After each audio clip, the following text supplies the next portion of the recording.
Hi, everyone. So I get asked, probably not quite daily, maybe every couple of days, I get asked about what software do I use on a day-to-day basis. So we all know, and I've talked a lot about for proposal development, definitely I recommend Visible Thread. But there are a lot of other tools that I use too. I've recently started talking about SharePoint and how that can be leveraged to help not just retain all of your documentation and edit collaboratively, but to also help manage your processes from workflows to calendar syncing, discussion boards. There's any number of features within the SharePoint tool that can be leveraged to help make you more efficient and more productive.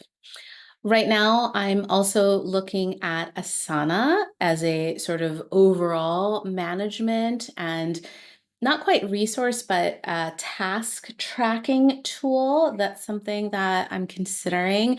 Definitely something that can be done in SharePoint, but a big factor in what tools you choose to use may be what resources do you have to support the management and administration of those tools. So if you have someone who can be a dedicated SharePoint admin or developer even, oh wow, that's a that's a luxury I have found no matter where you're at.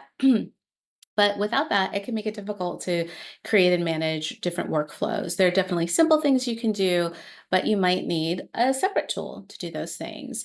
I've also used Trello in the past. I really like a Kanban board to keep track of what are all of the different things that we're doing across our BD activities.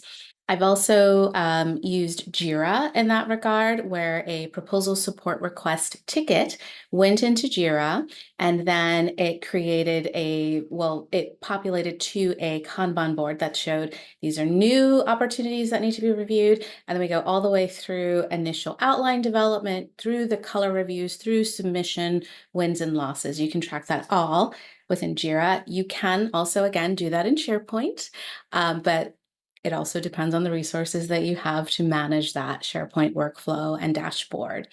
So there's any number of tools really, and it just comes down to what's going to work for you and your team, what tools already exist within your company.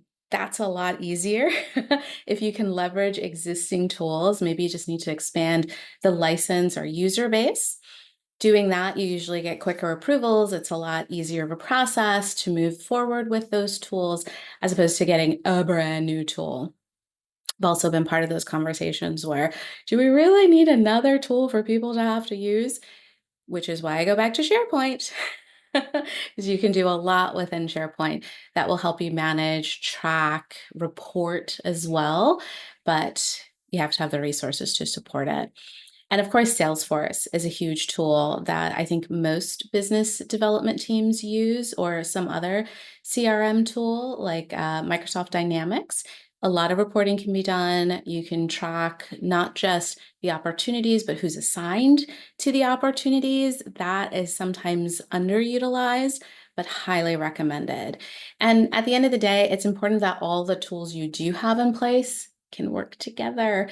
So using SharePoint, it doesn't necessarily connect to Salesforce, but you can put Salesforce links within SharePoint and vice versa, so that you're creating sort of a community of tools that need to be used for any particular opportunity.